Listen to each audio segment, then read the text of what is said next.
The Spider-Verse gave us villains from across infinite dimensions. Some wanted power, some wanted revenge, and some just wanted to go home. From Kingpin's empire to the Spot's transformation into a cosmic threat, these antagonists pushed Miles Morales and the Spider People to their absolute limits. Today we're breaking down every major villain defeat and death across Spider-Man, into the Spider-Verse and across the Spider-Verse. Let's see who made it out and who didn't. The first film introduced us to Miles Morales and a conspiracy that threatened every dimension in existence. Kingpin built a machine that could tear holes between worlds, and he didn't care how many people died in the process.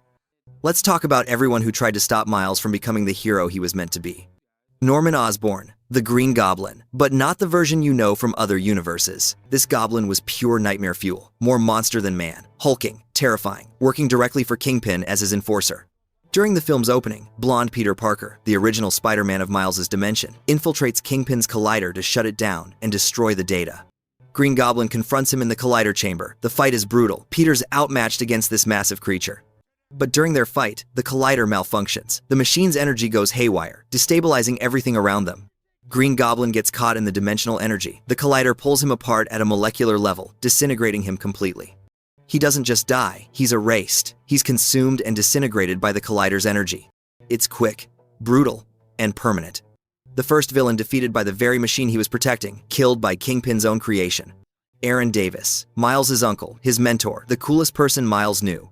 And secretly, Kingpin's top enforcer known as the Prowler. Throughout the film, Prowler hunts the Spider People on Kingpin's orders. He's skilled, dangerous, relentless. His high-tech suit gives him claws, enhanced strength, and stealth capabilities that make him a serious threat. During the chase through Aunt May's house, Prowler corners Miles. He's got him. The mission's complete. And then Prowler removes his mask. Aaron sees that the Spider-Man he's been hunting is Miles, his nephew, family. Everything stops. Aaron freezes. He can't do it. He's done. He won't hurt his nephew no matter what Kingpin ordered. But Kingpin doesn't tolerate betrayal. He shoots Aaron himself, multiple times, coldly, without hesitation. Aaron dies in Miles' arms, telling him to keep going, that he's the best of them. It's not really a defeat, it's a sacrifice. Aaron chose Miles over Kingpin, chose family over loyalty to a monster. And that choice, that death, becomes the catalyst for Miles fully embracing his role as Spider-Man. Aaron Davis didn't die a villain, he died a hero, protecting his nephew from the consequences of his own choices. Tombstone, Kingpin's massive, albino enforcer with superhuman strength and durability. He doesn't get much screen time, but he's intimidating as hell. Silent, strong, loyal. During the final battle at Kingpin's collider, Tombstone fights against the Spider People trying to shut down the machine. Spider-Man Noir takes him on. It's a brutal fight between two powerhouses. Noir eventually knocks Tombstone unconscious with a devastating punch that sends him flying into machinery. Tombstone survives. He's just knocked out, presumably arrested after the collider's destruction when the police arrive. Not dead, just defeated. Sometimes that's enough. Mac Gargan, Scorpion, another one of Kingpin's hired muscle with a mechanical scorpion tail and enhanced armor. Like Tombstone, he's muscle, dangerous but not particularly complex. During the final battle, Scorpion fights the Spider People as they try to shut down the collider and send everyone home. Spider-Ham, the cartoon pig Spider-Man, takes him on. It's absurd, it's hilarious, it's also effective. Ham uses cartoon physics to defeat Scorpion, hitting him with a giant mallet that appears out of nowhere. Scorpion goes down, knocked unconscious. Like Tombstone, he survives, but is defeated, presumably arrested when authorities arrive after Kingpin's operation collapses. Olivia Octavius, this dimension's Dr. Octopus, and she's not who you expect. She presents herself as Kingpin's friendly scientist, the genius behind the collider, helpful, charming, brilliant. But she's actually Dr. Octopus, with powerful mechanical tentacles hidden beneath her coat. She's the brains behind the entire operation, the one who built the machine that's tearing dimensions apart. When the Spider People hide at Aunt May's house, Doc Ock tracks them down. The fight is chaotic. She's powerful. Her tentacles give her massive range and strength. She takes on multiple Spider People simultaneously and nearly wins. But there's a problem. Doc Ock isn't from another dimension, but she's been exposed to so much dimensional energy from working on the collider that she's starting to glitch and destabilize. During the fight, Peter B. Parker and the other Spider People fight back. They use teamwork, coordination, everything Doc Ock lacks because she's fighting alone. The finishing blow? Peter B. Parker hits her with a truck, just drives right into her at full speed. Doc Ock goes down, hard. The truck pins her mechanical arms. She's defeated, possibly dead from the impact, though the film doesn't explicitly confirm it. Either way, she's out of the fight. Her collider work ends here. The genius who built a machine to break reality got taken out by a truck. There's something poetic about that. And now the big one, Kingpin, Wilson Fisk, the man who started everything.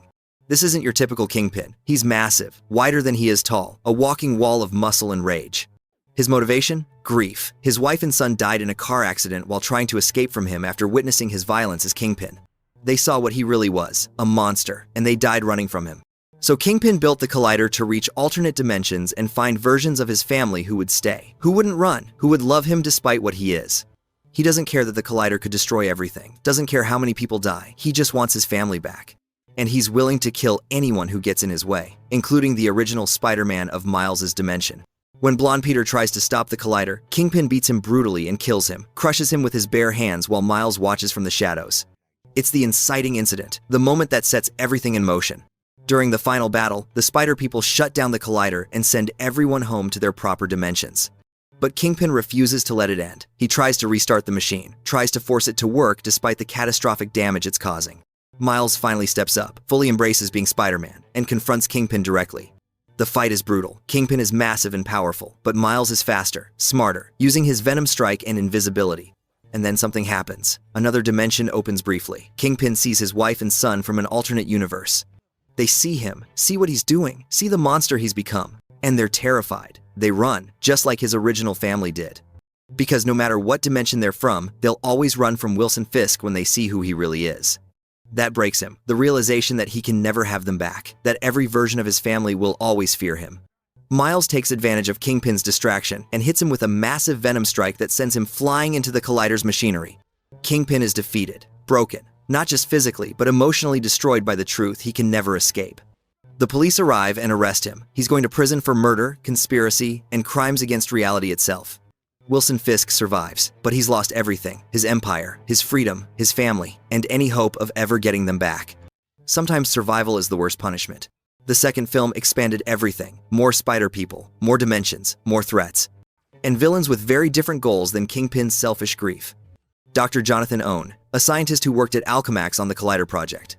He was there the night Miles destroyed Kingpin's Collider, got caught in the dimensional explosion, and it changed him. Now he's the Spot, a man with portals all over his body that he can barely control. When we first meet him, he's pathetic, trying to rob a convenience store and failing, treated like a joke by Miles and everyone else. But that dismissal, that mockery, it changes everything. The Spot decides to prove he's not a joke, decides to become powerful enough that Miles will take him seriously. He travels through dimensions, finding more spots, more portals, more power. Each universe he visits makes him stronger. He absorbs the energy, becomes more Spot than man, more portal than person.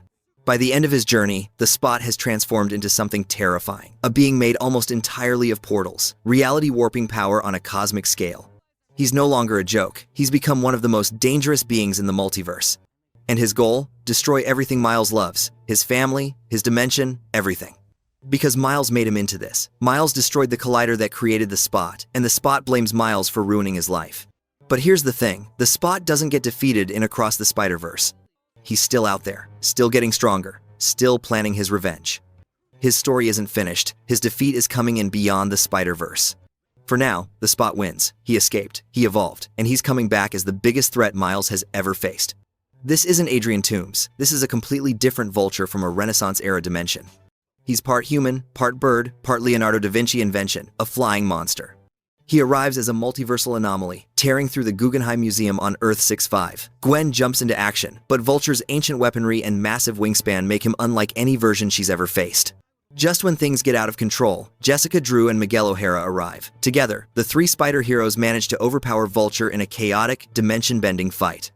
Miguel finally pins Vulture down using his enhanced strength and talons, and the Spider Society takes custody of him. Vulture isn't killed, he's contained, a dangerous anomaly taken out of Gwen's world before he can cause more dimensional damage. His defeat comes not through destruction, but through capture and containment by the Spider Society. Miguel O'Hara, Spider-Man, 2099, leader of the Spider Society. But is he actually a villain? That's complicated. Miguel isn't evil, he's trying to protect the multiverse. He's seen dimensions collapse when canon events are disrupted. Canon events are the moments that make Spider People who they are. Uncle Ben dying, Captain Stacy dying, the loss that defines every Spider-Man. Miguel tried to prevent a canon event once, tried to save someone who was supposed to die. And that entire dimension began to collapse because of it, glitching itself out of existence, all because he tried to save one person. That trauma drives everything Miguel does now. He's created the Spider Society to prevent anyone from making his mistake again. And Miles is a problem. Miles was never supposed to be Spider-Man. The spider that bit Miles was from another dimension. It was supposed to bite someone else. That person was supposed to become that dimension's Spider-Man. But the spider ended up in Miles's dimension by accident, bit Miles, and that original person never became Spider-Man, leaving that dimension without a Spider-Man at all. Miguel reveals that Miles's father, Police Captain Jefferson Davis, is supposed to die. It's a canon event, just days away in Miles's timeline. If Miles saves his father, his dimension could collapse. Everyone Miles loves could die. But Miles refuses. He won't let his father die just because some cosmic rule says it's supposed to happen. Miguel and the entire Spider Society try to stop Miles. Not because they're evil, because they genuinely believe they're saving the multiverse. The chase through headquarters is spectacular. Miles against hundreds of spider people. Miles uses everything. His venom strike, his invisibility, his raw determination. And he escapes. He forces his way into the go-home machine, determined to get back and save his father. Miguel's defeat isn't physical. It's failing to stop Miles, failing to maintain control over the situation. His entire belief system, that canon must be preserved at all costs, is challenged by Miles's refusal to accept that fate. And Miguel doesn't know if Miles is brave or reckless, if Miles will save everyone or doom them all. Miguel isn't defeated in combat. He's defeated ideologically, his certainty shaken by a kid who won't accept that some people are supposed to die. The film ends with Miguel still out there, still leading the Spider Society, still believing he's right. But now he's facing a Spider-Man who refuses to follow his rules, and that challenge might be the real defeat. The Spider Society isn't evil. They're heroes from across the multiverse trying to protect reality itself. But in Across the Spider-Verse, they become antagonists to Miles because they're trying to stop him from saving his father. Peter B. Parker, Gwen Stacy, hundreds of others, all trying to stop Miles for what they believe is the greater good. Their defeat is Miles escaping despite overwhelming odds. One kid against hundreds of spider people, and the kid wins. Not through power, through conviction, through refusing to accept a universe where some people are just supposed to die. They're not defeated permanently. They'll be back in Beyond the Spider-Verse. But for now, they failed. And that failure means everything. From Green Goblin's disintegration to Kingpin's emotional destruction to the Spot's terrifying evolution, the Spider-Verse films gave us villains with real stakes and real consequences. Some died, some survived, and some are still out there, waiting.